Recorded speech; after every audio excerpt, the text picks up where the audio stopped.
Dulu ada negara keren. Namanya apa? Persia.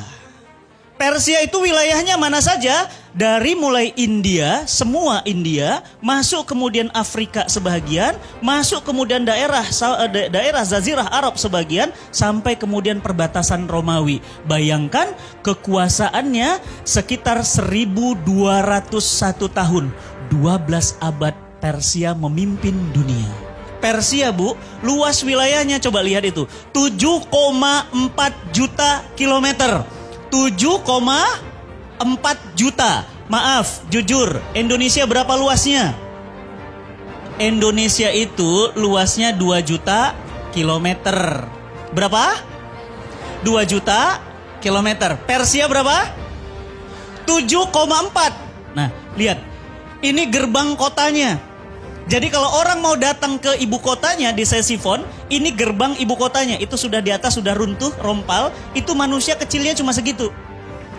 Itu di zaman itu tidak ada lift, tidak ada helikopter. Persia bisa bangun bangunan seperti itu di zaman itu. Dan bukan hanya itu, kita lihat lagi. Nah, lihat. Mereka mampu membangun gedung-gedung tinggi. Bahkan Persia punya militer, punya tentara yang tidak pernah kalah perang. Agamanya apa Persia? Kristen? Bukan. Yahudi? Bukan. Agamanya Majusi. Apa itu Majusi? Menyembah api. Masih ingat Ibu? Pada saat Nabi kita Muhammad SAW lahir, api-api di kerajaan Majusi mendadak mati. Mereka kaget, kok mati? Ada apa? Ada apa? Bingung semuanya. Ternyata apa? Di Mekah Al-Mukarramah, Nabi SAW lahir. Mati apinya semua. Inilah Persia. Saya kenalkan kepada Bapak Ibu, inilah negara adidaya di zaman itu. Persia.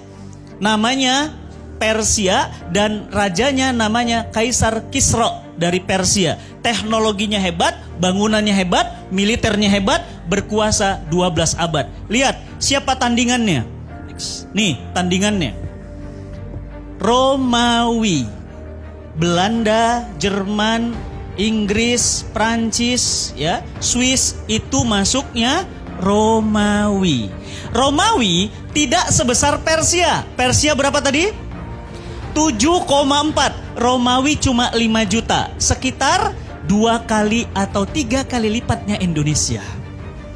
Ya, luar biasa, tapi berkuasa lebih lama, 1480 tahun. 14 abad memimpin dunia. Agamanya apa? Nasrani. Nah, ini Nasrani. Makanya kalau Ibu main ke Eropa, Ibu nggak usah heran, banyak gereja. Kenapa? Agamanya bukan Islam, bukan juga Yahudi, bukan Majusi, tapi apa? Nasrani. Ya, baik. Siapa kaisarnya? Kaisarnya banyak. Ada Heraklius dan seterusnya. Nah, berkuasa bukan hanya mampu membangun gedung-gedung tinggi, dia mampu membangun Kolosium. Romawi, Ibu, itu belum pernah berantem, belum pernah perang langsung dengan Persia. Baru hanya serangan-serangan dingin saja. Belum pernah perang langsung dengan Persia. Kebayang nggak kalau Persia sama Romawi perang? Kira-kira dunia jadi apa? Coba Ibu bayangin, Amerika perang sama Rusia dibantu dengan Cina. Kira-kira jadi apa dunia? Hancur Ibu. Kenapa? Karena dua negara itu sama-sama punya kekuatan yang luar biasa. Romawi tadi agamanya apa? Nasrani. Baik. Nah, pada saat Persia di sebelah kiri sana dan Romawi di sebelah sini, itu kemudian berbatasan, itu batas garisnya. Kemudian mau perang, Nabi SAW hijrah dari Mekah ke Madinah. Ketika Nabi Muhammad SAW hijrah dari Mekah ke Madinah, maka Rasulullah mendirikan negara di Madinah. Begitu berdiri negara di Madinah, terdengar kabar bahwa Persia akan perang melawan Romawi. Kira-kira kalau ada dua gajah perang seperti itu, semut gimana? Keinjek. Madinah cuma kota kecil. Para sahabat bertanya kepada Rasulullah SAW, "Ya Rasulullah, ini Romawi sama Persia mau perang.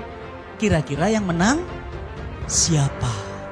Turunlah Al-Quran, Quran surat Ar-Rum ayat 1. Gulibatir Rum. Allah katakan telah dikalahkan bangsa Roma.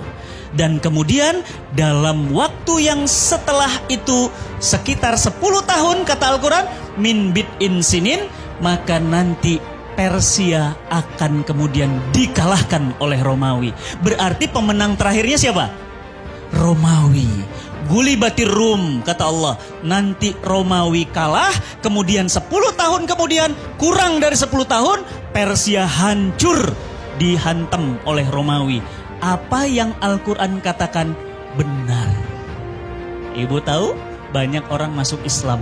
Kenapa masuk Islam? Karena Al-Quran bisa membaca apa yang terjadi yang akan datang. Berarti pertanyaan saya, kalau Quran katakan Romawi kemudian kalah, nanti Romawi menang, itu benar. Berarti surga itu benar. Lihat nanti Bu. Ibu bilang sekarang apa? Akhirat mah cuma cerita. Dunia ini nyata. Tapi nanti begitu kita sampai akhirat, ibu bilang apa? Dunia tinggal cerita, akhirat ini nyata. Nanti belum. Berarti neraka itu benar. Berarti hari kiamat itu benar. Ketika mereka ingin bertempur, para sahabat bertanya, ya Rasulullah, siapa yang menang? Maka Rasulullah meminta Ali bin Abi Thalib menuliskan surat. Apa isi suratnya? Tulis surat kepada Kaisar Persia dan tulis surat kepada Kaisar Romawi. Apa isi suratnya? Aslim taslam ya Kisra. Masuk Islam engkau wahai Kisra. Kalau tidak, engkau akan menanggung dosa rakyatmu. Dikirim surat Bu, dikirim, digulung surat, langsung dikirim ke Kaisar Kisra.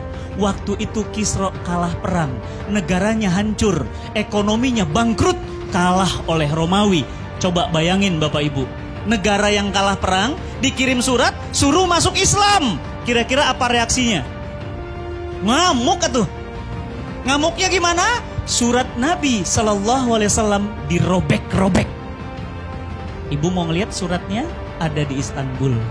Kalau ibu nanti ada rezeki sama keluarga, ada waktu, mainlah ke Istanbul. Main ke Istana Topkapi, nanti di dalam itu ada surat Nabi yang dirobek-robek. Masih ada suratnya. Suratnya dirobek-robek, bukan cuma suratnya dirobek. Apa yang terjadi? Utusan Nabi SAW kepalanya dipenggal, putus. Kepalanya diambil, suratnya diambil, disuruh pulang ke Madinah. Begitu sampai ke Madinah, Nabi SAW membaca itu kemudian cuma tersenyum dan mengatakan, tunggu satu saat nanti, Persia akan Allah robek-robek. Dan ibu tahu? 10 tahun dari Nabi mengatakan itu, seluruh wilayah Persia masuk Islam. Keren gak? Keren ya? Berarti Islam keren gak? Keren dong. Berarti Madinah, negara kecil, mampu mengalahkan Persia. Takbir.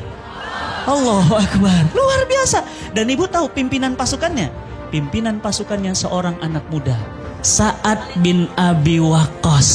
Bu belajar sejarah Bu. Hebat ya. Kan Romawi ngalahkan Persia. Nah Persia kalah sama Madinah. Berarti sebenarnya Madinah lebih hebat dari Romawi.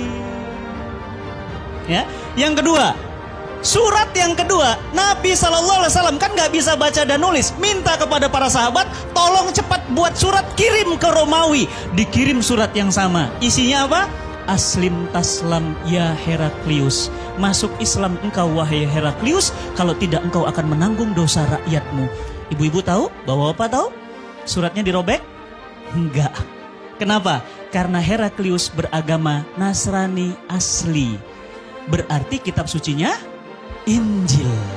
Begitu kemudian dibaca suratnya, pemenang perang, jagoan, hebat, dia baca surat, dia lihat di bawah ada stempel Nabi.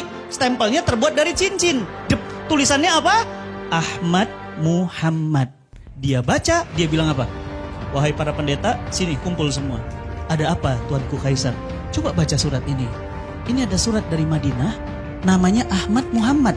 Bukankah ini ada dalam kitab suci kita? Bukankah ini nabi baru? tolong para pendeta, bawa beliau ke sini. Aku akan cuci kakinya, aku akan menyiumnya, dan kemudian aku akan pindah agama kepadanya. Aku rindu kepadanya. Bayangin Bu, merinding saya. Bu, kalau itu terjadi, Prancis, Jerman, Inggris, Muslim semua. Tapi qadarullah tidak. Kenapa? Pendetanya bilang, jangan wahai Kaisar.